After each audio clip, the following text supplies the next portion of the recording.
Max Blumenthal, your frequent guest, wrote a book more than a decade ago called Goliath. And the picture it paints is that this is just a fundamentally fanatic society. It's irredeemably fanatic. It's just the level of Jewish supremacy, chauvinism was just off the deep end. And so something like this was foreseen by Max over a decade ago, because that's what happens when you build an ethnostate on stolen land. You colonize the West Bank, you pin Palestinians inside a death camp inside of Gaza. To do all that, you have to develop a level of fanaticism, extremism that is just off the charts. And so it's not a total shock to me that it's devolved into genocide. He was one of the most recognizable voices reporting from Gaza since the war began in October 2023, among the few international journalists who remained in northern Gaza throughout the conflict, broadcasting even as Israeli forces ordered more than 1 million Palestinians to evacuate the area. Born in Jabalia refugee camp, al-Sharif graduated from Al-Aqsa University's media faculty. He became one of the key voices from Gaza's front lines. Throughout the war, the 28-year-old reporter paid a high personal price for his commitment to truth. In December 2023, his father was killed when Israeli forces struck the family home in Jabalia. This came weeks after death threats. Israeli officers told him to stop reporting, but he refused. And in recent weeks, the pressure intensified. The Israeli army targeted him and his colleagues online, falsely accusing al-Sharif of being a Hamas member.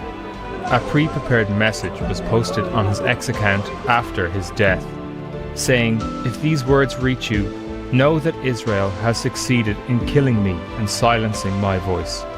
I have lived through pain in all its details, tasted suffering and loss many times.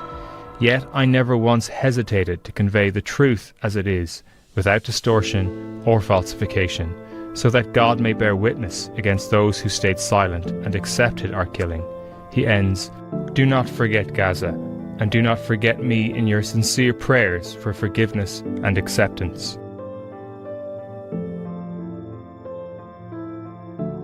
I've watched this a half dozen times. It still puts goosebumps on my arms. How does the Israeli public react to this? I don't think they care. It just doesn't matter to them. This has been normalized. Most Israelis support the genocide in Gaza. They support ethnic cleansing. And so if their government tells them that they killed another member of Hamas, even though it's just another blatant lie, people shrug, life goes on. Israelis are living a comfortable life. They like to show the footage of people on the beach in Tel Aviv while there's a genocide going on, not that far away. So this murder of a brave Palestinian journalist is just considered normal, and it's considered totally acceptable in the eyes of Israel. Is there no sense of virtue or intellectual honesty? Is there no recognition of Judeo teaching that everybody has the right to live? No, that's long been suppressed in Israel. Again, this is a country founded on ethnic cleansing, expelling forcibly hundreds of thousands of Palestinians, stealing their homes, and then just being in denial about it, coming up with all these fictions to just erase the Palestinian history inside of Palestine. And so a country predicated on that kind of denial it was bound to go this direction, where essentially the very existence of a Palestinian is considered to be a demographic threat to a Jewish supremacist state. So, and we're seeing this now with the continuing genocide. In that clip you played from Al Jazeera of Anas al-Sharif, there's a few seconds of footage of the moment when he was reporting on the ceasefire, I believe the last ceasefire that was negotiated by Steve Witkoff. And there was a famous moment where, as he's reporting, he takes off his press vest because it's the first time he can not worry about being murdered for doing his job. But of course, his press vest had to go back on because the genocide continued. And of course, Israel inevitably was going to murder him because before he was killed, he was the foremost journalist left in Gaza after so many before him have been assassinated by Israel. And there's no repercussion for this amongst Israeli society, is there? We've talked about this before, Aaron. Is there an anti-war movement of any significance? There are small protests that happen, and you have a small sliver of people who show concern for the people of Gaza. And there was a symbolic flotilla that was launched recently, actually by families of captives against Netanyahu, trying to basically reach Gaza in protest of Netanyahu abandoning their loved ones because he'd rather continue the genocide. So there's a little, and the captive families are vocal. They know that Netanyahu has abandoned them. But if you look at polls, there's no serious opposition to Netanyahu's genocide and ethnic cleansing agenda. Chris, play the clip of the young man that Aaron knows. One thing that you need to keep in mind is Israel has been lying incessantly since the beginning of the genocide. It's been the cornerstone of Israel's genocidal campaign to lie every single day about everything possible and to come up with the most lunatic lies possible, imaginable. Israel lied about massacring the ambulance workers in Rafah. They lied about the GHF massacres. They lied about the Shifa Hospital, the Flower Massacre, the beheaded babies, Hamad Hospital, Hind Rajab, the terror list at the Rantisi Hospital that turned out to be a calendar, the World Central Kitchen workers, babies in ovens, white phosphorus, deliberately starving Gazans, Sinwar surrounding himself with 20 hostages in a tunnel, gassing hostages, the Ahli Hospital, killing women and children with white flags, mass raping Palestinians, non-existent tunnels under graveyards, Nasser Hospital, Hussam Abu Safiya, mass graves, snipers targeting kids in the heads, providing protection to criminal gangs that are looting aid systematically. Israel also lied about wiping out Gaza incrementally, gradually. They lied about refusing and collapsing the ceasefire, blowing up Gazans fleeing now south, blowing up and destroying Kamal Udwan Hospital, claiming that dead Gazan children are fake plastic dolls. Is this true? All of those claims that he listed are documented Israeli lies, and it goes on and on and on. And it's striking just how many he was able to list off in such a short amount of time.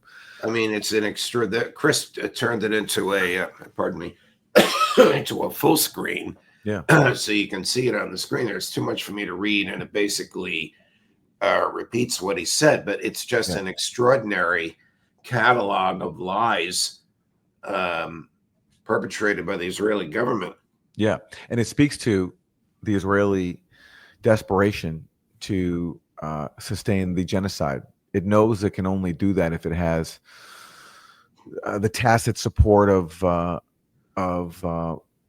its allies and the full support of the U.S. And so to do that has to constantly put up propaganda to just bombard Western audiences with, so that people are intimidated into pushing back and just standing up. So that's where all this propaganda comes from. There's been so many of them. It's basically, Norman Finkelstein says that everything Israel says should be presumed to be false until proven true. It's true at this point. They're just pathological liars because they're pathologically committed to genocide. Is there no, well, here he is again. Israel murdering Gaza's most prominent journalist tonight is about creating a full blackout ahead of what's coming. The total annihilation of Gaza City and completion of genocide. So that's what they expect. Can Hamas resist that? I can't predict what Hamas can do. Hamas has surprised me in terms of their staying power so far. But look, the people of Gaza are totally defenseless, and they're going after Gaza City because Gaza City hasn't been completely demolished. There are a lot of people still sheltering there, and Israel wants to destroy the parts of Gaza that are still somewhat habitable and push people to the south so that it can prepare them for ethnic cleansing or just pin them in permanent concentration camps within the larger Gaza concentration camp. You mentioned Israeli allies. What allies does Israel have besides the U.S.? Well, the U.S. is the most important one, and as long as they have the U.S., they continue doing this. And other allies have started to be a little bit more critical. Even Germany, which has been totally subservient to Israel, recently said it would pause some weapon sales to Israel. And that's a reflection of just absolute revulsion that the public has for what Israel is doing, and the government's inability to pretend anymore that Israel is following international law and is just defending itself. So it is losing some support internationally from its allies. But yeah, the most important one is the U.S. And on that front, there's nothing but a green light from Trump so far. Has Israel always been this degraded, this immoral, this reprehensible, or is it worse under Benjamin Netanyahu? I think the basis has always been there. A country founded on ethnic cleansing, guided by Jewish supremacy. Max Blumenthal, your frequent guest, wrote a book more than a decade ago called Goliath.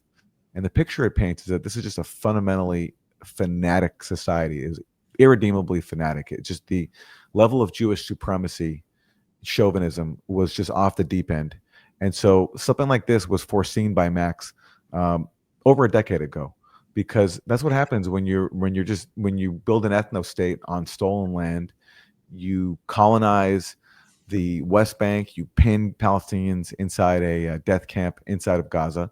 To do all that, you have to develop a level of fanaticism, extremism that is just off the charts. And so it's not a total shock to me that it's devolved into genocide.